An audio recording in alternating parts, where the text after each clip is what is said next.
हिंदवी स्वराज्याचे सरसंस्थापक छत्रपती शिवरायांना मानाचा मुजरा करतो। भारतीय राज्यघटनेचे शिल्पकार भारतरत्न डॉक्टर बाबासाहेब आंबेडकर यांना मानवंदना अर्पित करतो। खऱ्या अर्थानं या ठिकाणी ज्यांनी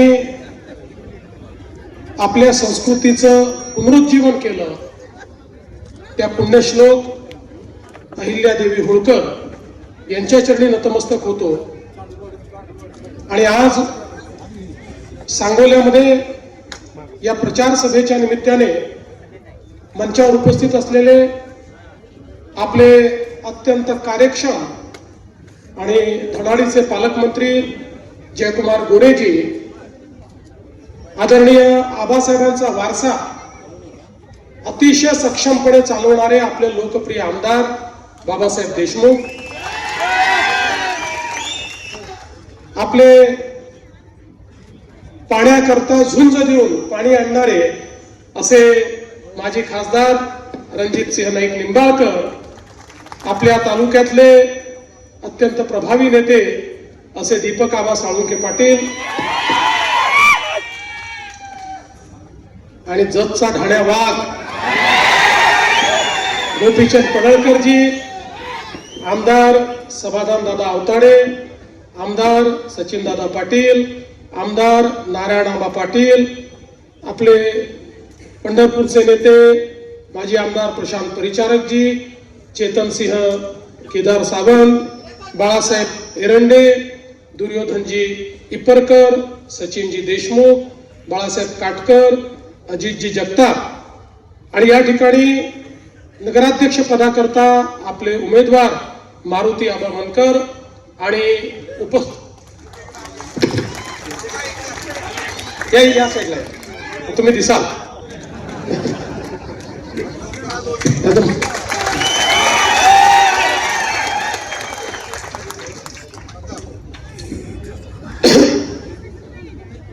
सर्वप्रथम मी आज या ठिकाणी ज्यांनी 54 वर्ष महाराष्ट्राच्या विधानमंडळामध्ये शेतकऱ्यांचा आणि कामगारांचा आवाज बुलंद केला ते आमचे गणपतराव आबासाहेब देशमुख यांना विनम्र आदरांजली अर्पित करतो।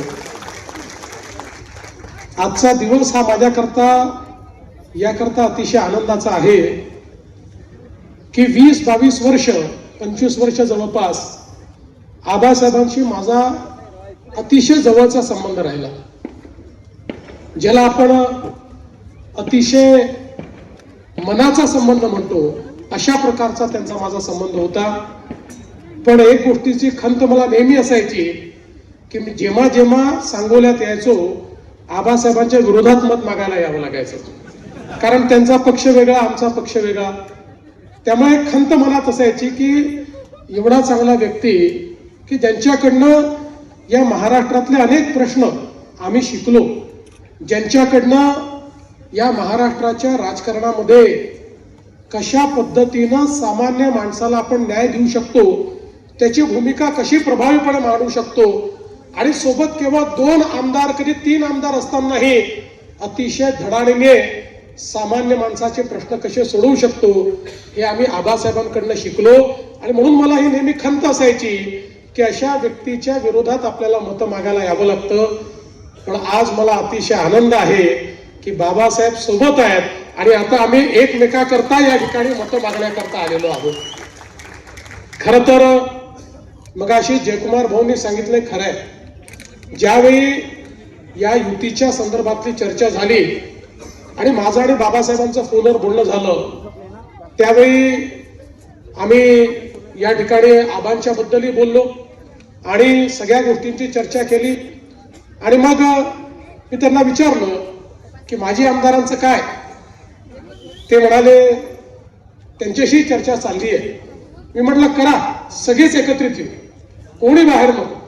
शहर विकासाचा विषय आहे, जर एखाद्या शहरामध्ये तुम्ही आम्ही इतके वर्ष एकमेकाच्या विरोधात लढलेले जर एकत्र येऊ शकतो तर शहर विकासाकरता कोणाला बाजूला कशाला ठेवायचं, सगळ्यांना आपण सोबत घेऊया। पण मला असं वाटतं की बापूंनी त्या ठिकाणी आधीच भूमिका ठरवून टाकली आणि त्यामुळे ते बाहेर राहिले, काही हरकत नाही. पण मला आनंद आहे की आज या ठिकाणी इतके सगळे दिग्गज लोक एकत्रित आलेले आहेत. दीपक आबा सोबत आहेत, बाबासाहेब सोबत आहेत, जयकुमारजी सगळे आमच्या सोबत आहेत. त्यामुळे मला विश्वास आहे की आता सांगोला शहराचा विकास हा कोणीही थांबवू शकणार नाही. आणि सगळ्यात महत्वाचं सांगतो, तुम्ही नगरपालिका निवडून आणा, हा देवाभाऊ तुमच्या पाठीशी आहे. महाराष्ट्राचं अख्खं सरकार सांगोल्याच्या पाठीशी उभं केल्याशिवाय राहणार नाही, हे सगळ्याकडे अधिकारी आले. बंधू भगिनींनो, हा जो काही नगरपालिकेची निवडणूक आहे हा लोकशाहीचा उत्सव आहे. आपल्या देशामध्ये भारतरत्न डॉक्टर बाबासाहेब आंबेडकरांनी आपल्याला संविधान दिलं आणि या संविधानाने आपल्याला लोकशाही दिली आणि या लोकशाहीमध्ये आपल्यापैकी प्रत्येकाला एका मताचा अधिकार दिला. किती सुंदर अशा प्रकारची लोकशाही आहे बघा. टाटा, बिर्ला, अडाणी, अंबानी यांनाही एक मत आणि तुम्हाला मलाही एकच मत, प्रत्येकाला एकाच मताचा अधिकार या लोकशाहीने दिला आणि सोबत एक जबाबदारी पण आपल्यावर टाकली. आज आपल्या जीवनाचं, आपल्या भविष्याचं, भवितव्याचा निर्णय हा आपण करतो. लोकसभेमध्ये आपण प्रधानमंत्री कोण झालं पाहिजे म्हणून त्या ठिकाणी मतदान करतो. विधानसभेमध्ये आपल्या मतांच्या भरोशावर मुख्यमंत्री तयार होतो आणि आपल्या शहरामध्ये आपण ज्याला निवडून देतो तो शहराचं राज्य चालवतो किंवा शहराचं प्रशासन चालवतो. आणि म्हणून या लोकशाहीने सगळ्यात मोठं परिवर्तन काही केलं तर अनेक शतक आपल्या देशात राजेशाही होती आणि राजेशाहीमध्ये राणीच्या पोटातून जो जन्म घ्यायचा तो राजा व्हायचा. पण आपल्या संविधानाने सांगितलं की या ठिकाणी राणीच्या पोटी जन्म घेणारा आता राजा होणार नाही, मताच्या पेटीतून जो जन्म घेईल तो या ठिकाणी राज्यकारभार चालवेल आणि तोच सेवक म्हणून काम करेल. आणि म्हणून ही जी निवडणूक आहे ही पुढचे 5 वर्ष आपलं भविष्य आणि भवितव्य कोणाच्या हाती द्यायचं त्याचा फैसला करण्याची निवडणूक आहे. आपण बघा, आपल्या देशामध्ये जवळपास स्वातंत्र्यानंतर 60-65 वर्ष राज्यकर्त्यांची एक मानसिकता होती आणि ती योग्य होती, ती काही चुकीची नव्हती, की भारत हा छोट्या छोट्या गावांमध्ये राहतो आणि म्हणून गावांचा विकास म्हणजे भारताचा विकास. आणि हे करत असताना आपल्या राज्यकर्त्यांना या गोष्टीचा विसरच पडला की शहरातील लोक राहतात. शहरांकरता 60-65 वर्ष कुठल्या योजना तयार झाल्या नाहीत. शहरीकरणाचं नियोजन करण्याचा आपण विचार केला नाही. एकीकडे त्या ठिकाणी अन्न, वस्त्र, निवारा, शिक्षण, आरोग्य, रोजगार या सगळ्या गोष्टी करता लोक हळूहळू गावाकडनं शहराकडे येत होते, पण शहरामध्ये नियोजनच नव्हतं. परिणाम काय झाला? शहरामध्ये नियोजन नसल्यामुळे लोकांना राहायची जागा नव्हती.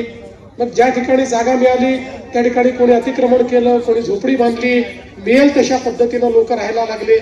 मग त्या ठिकाणी पिण्याच्या पाण्याचा प्रश्न निर्माण झाला, नाल्या काढल्या, त्या नाल्यातनं मैला व्हायला लागला, त्यातनं घाण, दुर्गंधी, मच्छर, रोगराई अशा अनेक गोष्टी तयार झाल्या.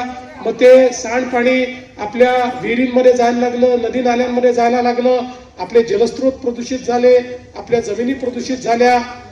लोकसंख्या वाढली पण त्याचा नीट नियोजन न केल्यामुळे प्रत्येक शहरामध्ये कचऱ्याच्या थप्प्या, मोठ्या प्रमाणात कचऱ्याची केंद्र अशा प्रकारे तयार झाली की आपल्याला गल्लोगल्ली किंवा शहराच्या मध्यवर्ती ठिकाणी मोठ्या प्रमाणात कचरा दिसायला लागला आणि आपली शहरं ही बकाल व्हायला लागली.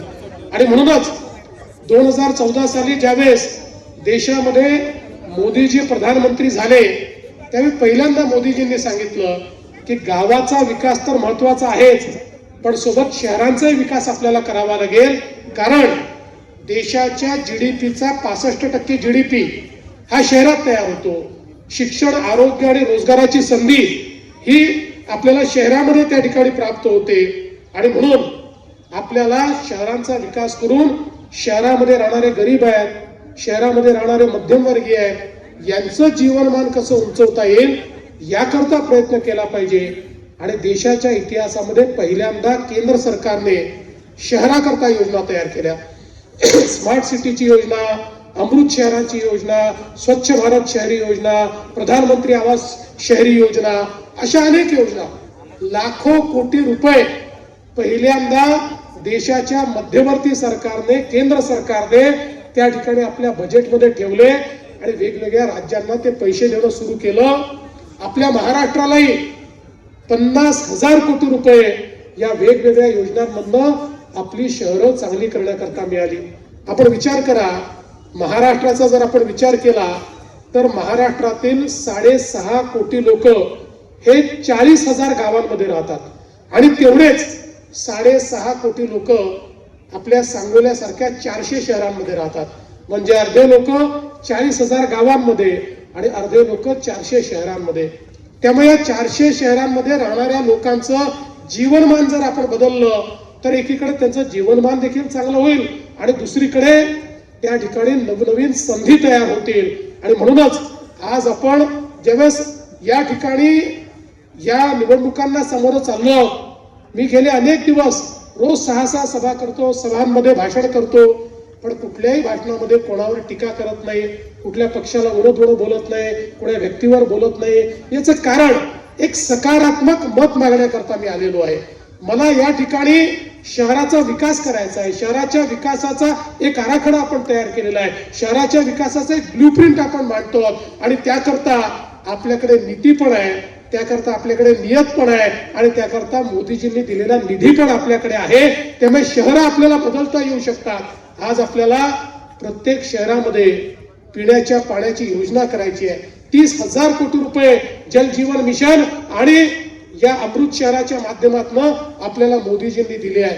प्रत्येक शहरामध्ये, प्रत्येक घरामध्ये नळ उघडल्यानंतर 365 दिवस त्या ठिकाणी स्वच्छ पिण्याचं पाणी आलं पाहिजे, ही आपली अपेक्षा आहे. आणि त्याकरता आपल्याकडे मोठ्या प्रमाणात हा सगळा निधी जो आहे तो उपलब्ध आहे आणि म्हणून त्या संदर्भातही अनेक योजना आता आपण सुरू केलेल्या आहेत.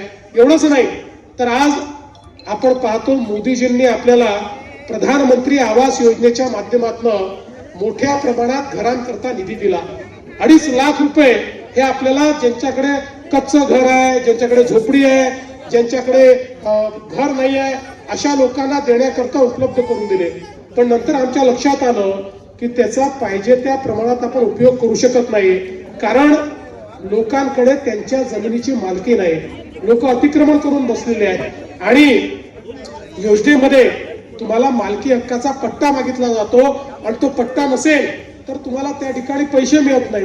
2 महिन्यापूर्वी आपण निर्णय केला, राज्य सरकारने एक नवीन शासन निर्णय काढून सर्व आपल्या नगरपालिकांच्या, नगर परिषदांच्या, नगरपंचायतीच्या क्षेत्रामध्ये जेवढे लोक अतिक्रमण करून राहत आहेत त्या सगळ्यांचं अतिक्रमण नियमित करायचं आणि त्यांना मालकी हक्काचा पट्टा द्यायचा आणि ज्याला पट्टा दिला त्याला 2.5 लाख रुपये घर बांधायला द्यायचे.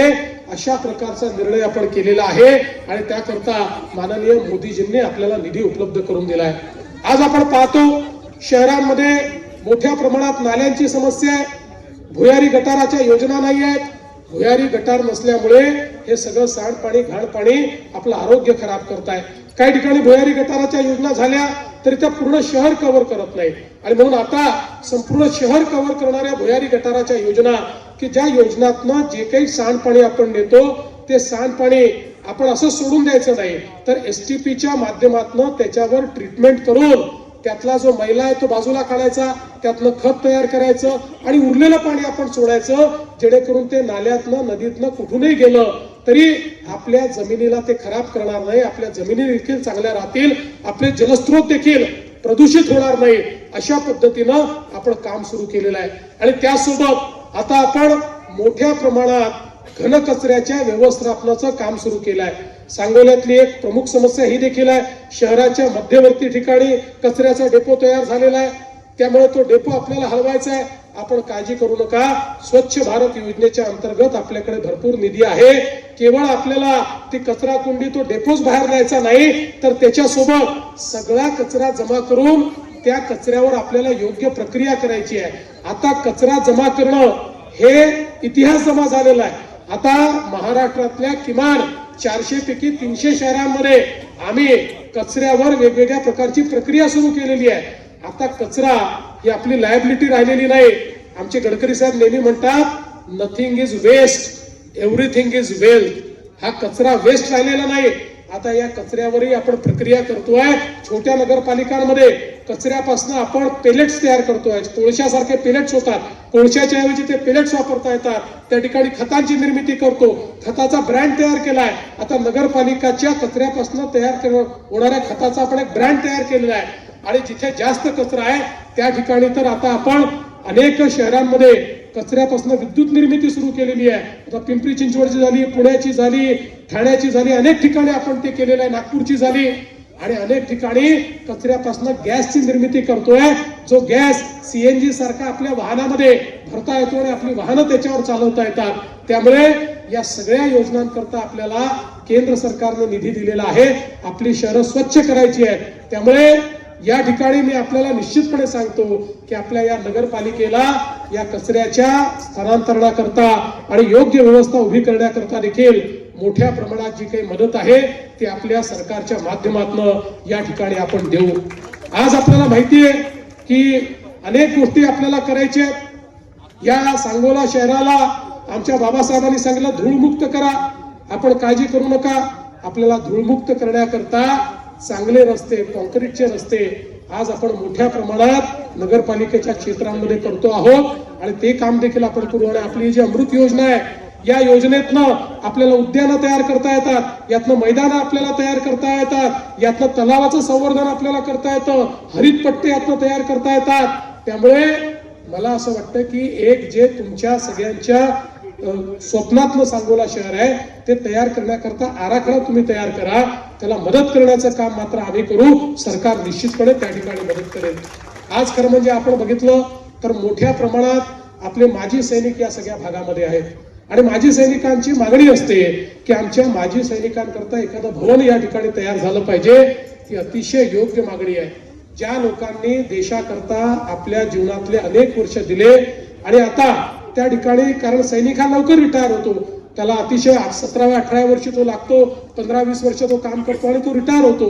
त्याच्यात उमेद असते, तो अनेक चांगल्या गोष्टी करू शकतो. माजी सैनिक यांच्यामध्ये शिस्त असते, ते अतिशय चांगल्या पद्धतीनं काम करतात.